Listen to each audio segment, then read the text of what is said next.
en Côte d'Ivoire, un communiqué du Sénat dont je vous donne lecture. Monsieur Jeannot Ahoussou Kouadio, président du Sénat, convoque mesdames et messieurs les sénateurs à la cérémonie solennelle d'ouverture de la session du Sénat qui se tiendra le jeudi 12 avril 2018 à 10 h à la Fondation Félix Houphouët-Boigny pour la recherche de la paix de Yamoussoukro. Le présent communiqué tient lieu de convocation individuelle. C'est signé Son Excellence Monsieur Jeannot Ahoussou Kouadio. Et la Côte d'Ivoire fait donc l'expérience d'une deuxième chambre parlementaire. Elle a élu les premiers sénateurs de son histoire le 24 mars dernier. L'institution fait donc sa rentrée solennelle le 12 avril. Nous recevons ce dimanche le secrétaire général adjoint de l'Assemblée nationale, Marius Ondri Kofi. Rebonjour, monsieur Ondri. Bonjour. Alors, avant d'entamer notre échange, nous allons revenir sur le processus de mise en place du Sénat. Et c'est avec Herman Guivet. 66 sénateurs ivoiriens, élus le 24 mars 2018 par scrutin universel indirect, conseillers régionaux et municipaux, désignés comme grands électeurs, se sont exprimés au moyen des urnes. Pour la première fois depuis 1960, la Côte d'Ivoire expérimentera une pratique parlementaire bicamérale, Assemblée nationale et Sénat, avec pour objectif de renforcer la pratique normative et d'ancrer la démocratie en Côte d'Ivoire. Dixit, Soro Guillaume, président de l'Assemblée nationale de Côte d'Ivoire. Des mots qui renseignent sur le rôle important qu'il reviendra au Sénat ivoirien de jouer dans le renforcement de la démocratie. Selon l'article 87 de la nouvelle Constitution, le Sénat assure la représentation des collectivités territoriales et des Ivoiriens établis hors de Côte d'Ivoire. L'article 87 de la Constitution qui précise également qu'un tiers des sénateurs est désigné par le président de la République parmi les anciens présidents d'institutions, les anciens premiers ministres, les personnalités et compétences nationales, y compris les Ivoiriens de l'extérieur et des membres de l'opposition politique.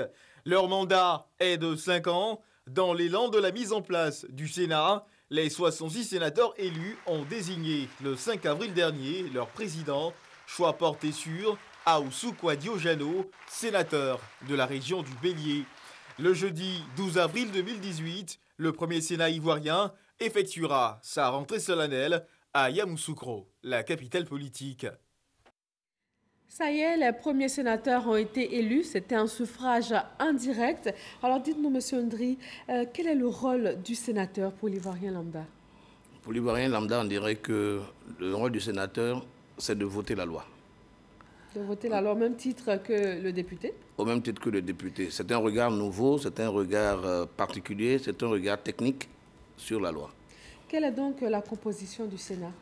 Le Sénat est composé au terme de la disposition constitutionnelle de 2 types de personnes. Des personnes élues par un collège électoral spécifique, c'est-à-dire c'est des élus des élus. Pourquoi? Les conseillers régionaux, les conseillers municipaux, les députés constituent le collège électoral des sénateurs. Voyez-vous? Et il y a un tiers de ces sénateurs qui est nommé par le président de la République. Voilà un peu la composition du Sénat. Ce dernier tiers qui est désigné par le président de la République, quels sont les critères pour en faire partie? Les critères sont simples, ce sont ceux qui ont été prescrits par la Constitution en son article 87.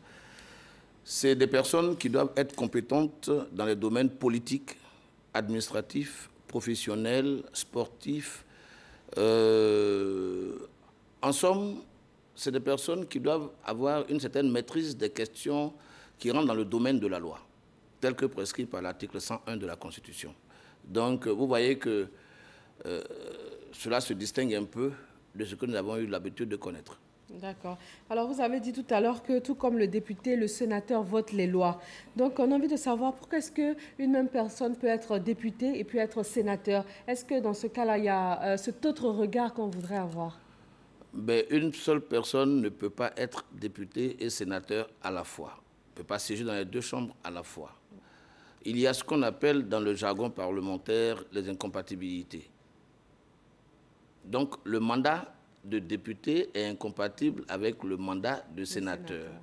Et donc, pour quelqu'un qui était député, qui postule pour être sénateur, il ne peut plus être député. Voilà ce que je peux dire sur la question. Il faut choisir l'un ou l'autre alors. Absolument.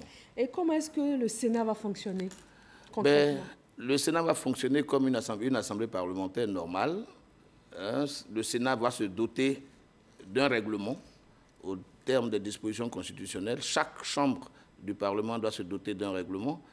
Ensuite, le Sénat va se doter d'un règlement intérieur parce qu'il faut faire la part des choses entre le règlement et le règlement intérieur. Le règlement du Sénat, c'est une norme qui doit être élaborée par les sénateurs et soumise au contrôle de constitutionnalité devant le Conseil constitutionnel, alors que le règlement intérieur va organiser le fonctionnement interne du Sénat. C'est deux choses différentes et souvent, il y a des amalgames qui sont faits. Il est bon qu'on puisse clarifier cette chose-là. D'accord, c'était là le fonctionnement du Sénat, mais quelles sont ses missions principales? Ben, les missions principales du Sénat, c'est les missions de tout Parlement. Représenter les populations, donc c'est un mandat représentatif d'abord. Ensuite, légiférer, c'est-à-dire voter la loi. Et enfin, contrôler l'action du gouvernement. Donc, c'est cette triptyque-là qui va guider le fonctionnement du Sénat de Côte d'Ivoire, comme tout Sénat dans le monde, comme tout Parlement dans le monde.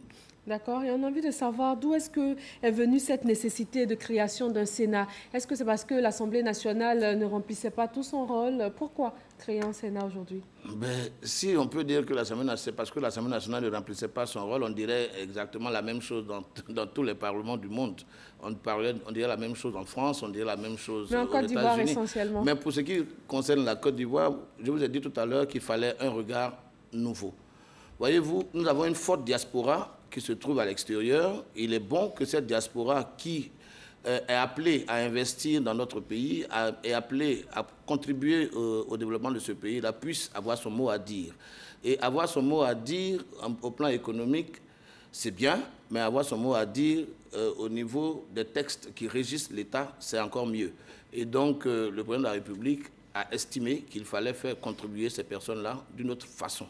Ensuite, il y a les collectivités territoriales. Moi-même, je suis un élu local également. Je suis conseiller régional dans le Sud Comoué. Je connais les problèmes que les populations ont. Et donc, nous avons un regard à jeter sur le fonctionnement de l'État. Et donc, le peuple souverain de Côte d'Ivoire a estimé à un moment de son histoire qu'il fallait un double regard sur le processus législatif en Côte d'Ivoire. De la même façon que le peuple de Côte d'Ivoire a prévu qu'il y ait un président de la République, un conseil constitutionnel, un médiateur de la République.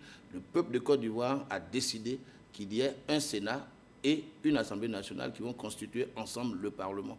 Et donc, dans le respect de la norme fondamentale, il était important que ce Sénat puisse naître. Et ce Sénat est né. Il faut laisser le temps aux Ivoiriens de constater ce que le Sénat peut apporter.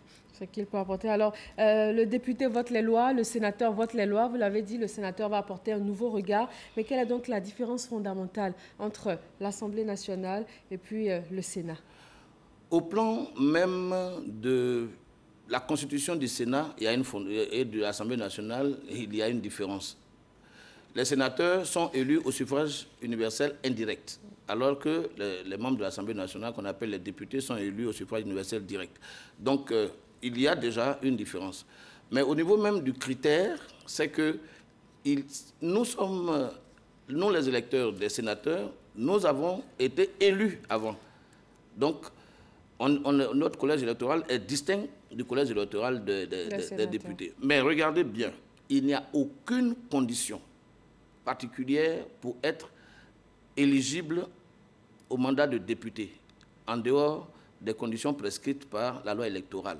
Il n'y a pas de conditions techniques. Mais regardez bien, pour le tiers des sénateurs nommés par le président de la République, ils doivent avoir une compétence avérée en matière administrative, en matière politique, en matière professionnelle, en matière sportive. Donc c'est un regard de technicien. C'est un regard de technicien qu'on vient poser sur la loi, qui est regardé par le peuple à travers ses représentants. Regardez les députés, je ne dirais pas, un plombier peut devenir député, un juriste peut devenir député, un économiste peut devenir député, un vendeur je dirais, vraiment c'est la représentation populaire, alors que le sénateur, c'est la représentation technique. Voilà. Donc, c'est la différence entre les députés et les sénateurs. Absolument. Mais donc, il y a quand même une relation qu'il va avoir entre le Sénat et l'Assemblée nationale. Est-ce que c'est une complémentarité? Est-ce que c'est une dualité? Il ne peut pas avoir de dualité. C'est un Parlement qui a deux chambres. Oui. Et la Constitution, norme fondamentale de l'État de Côte d'Ivoire, prescrit déjà un système de collaboration. Il va s'instaurer une navette entre les deux chambres dans l'examen des textes. Voyez-vous? La navette, donc, c'est-à-dire que les textes de loi peuvent aller d'une chambre à l'autre. Exactement. Et la décision finale va revenir à laquelle, donc, des deux chambres? Généralement, on ne parle pas de décision finale parce que, normalement, une fois que les textes sont examinés et votés en des termes identiques, la loi prévaut. Mais lorsqu'il y a conflit, lorsqu'on ne s'entend pas sur les termes, parce que c'est des documents techniques, légiférer, c'est certes politique, mais c'est technique. Il y a même une science qui est consacrée au système législatif qu'on appelle la légistique. Et donc, quand on parle de science, on peut ne pas être d'accord à certains moments. Et donc, la Constitution a prévu qu'en cas de désaccord, on puisse mettre en place une commission mixte paritaire, Assemblée nationale, Sénat, pour examiner le texte. Au cas où on n'a pas encore d'accord, on peut provoquer un congrès. Et au cas où il n'y a pas d'accord, la décision finale va revenir finalement à l'Assemblée nationale à la demande du président de la République. Alors, M. Ndri, il arrive qu'il y ait des lois qui soient urgentes à voter. Oui. Et dans ces cas-là, c'est va-et-vient entre les deux chambres. Est-ce que pour raccourcir le délai, c'est le cas que vous venez de donner ou bien il y a une autre procédure? Vous savez, la priorité au niveau de l'examen des textes peut être déterminée par le gouvernement. Donc ici, dans notre cas, pas le gouvernement en tant que tel, parce qu'il s'agit d'un pouvoir exécutif qui est confié à une personne, le président de la République. Donc le président de la République peut déterminer l'ordre de priorité des textes. Et donc en cas d'urgence, il y a des procédures qui sont mises en place. Il y a la procédure de discussion immédiate qui peut être mise en œuvre et à l'Assemblée nationale et au Sénat. Et donc ça peut permettre d'accélérer le processus d'édiction des règles. Dans la procédure normale, dans laquelle des deux chambres les lois arrivent en premier? En principe, la Constitution permet au texte d'être déposé devant les deux chambres. Simultanément. Voilà, devant les deux chambres. Toutefois, il y a des exceptions. Lorsque le texte concerne les collectivités territoriales, l'Assemblée nationale ne peut pas être saisie en premier. Donc, c'est le Sénat qui sera saisi en premier en tant que représentation des collectivités territoriales. Et lorsqu'il s'agit de la loi de finances est déposée en premier devant l'Assemblée nationale. D'accord. Alors, la rentrée solennelle va se faire le 12 de ce mois, le jeudi donc. Quelle sera la suite? C'est la séance solennelle d'ouverture de la première session du Sénat de Côte d'Ivoire. Il y a certes aujourd'hui une seule session, mais le Sénat n'ayant jamais siégé, c'est un événement. C'est un événement. Donc, c'est la toute première session ordinaire que le Sénat va ouvrir. Et donc, je pense que c'est l'opportunité offerte au président du Sénat de donner sa vision du parlementarisme et permettre au peuple de Côte d'Ivoire de comprendre un peu ce que ce Sénat-là fera. Mais après l'ouverture solennelle, on va passer au travail proprement dit. Donc la première des choses à faire, ce sera d'élaborer le règlement du Sénat, ensuite mettre en place une administration du Sénat et prendre le règlement intérieur portant sur l'organisation de fonctionnement du Sénat pour que le Sénat puisse fonctionner. Et après cela, je pense que le processus législatif peut se mettre en branle, le processus de représentation des populations peut se mettre en branle, le processus de contrôle de l'action gouvernementale peut se mettre en branle. Voilà un peu ce que je pourrais dire sur cette question-là. Merci, M. Ndri. Marius Ndri Kofi, vous êtes le secrétaire général adjoint de l'Assemblée nationale. Merci d'avoir répondu à notre invitation et merci pour tous ces éclaircissements concernant le Sénat, concernant aussi l'Assemblée nationale. C'est moi qui remercie la RTI de m'avoir fait participer à cette œuvre liminaire. Le Sénat prend pied. Il est bon que nous puissions ensemble, vous communicateurs et nous du système parlementaire, nous puissions impulser une dynamique nouvelle et qui puisse permettre au Parlement de Côte d'Ivoire d'écrire ses lettres de noblesse. Merci, M. Ndri. Merci à tous de nous avoir suivis et passez un très très bon dimanche.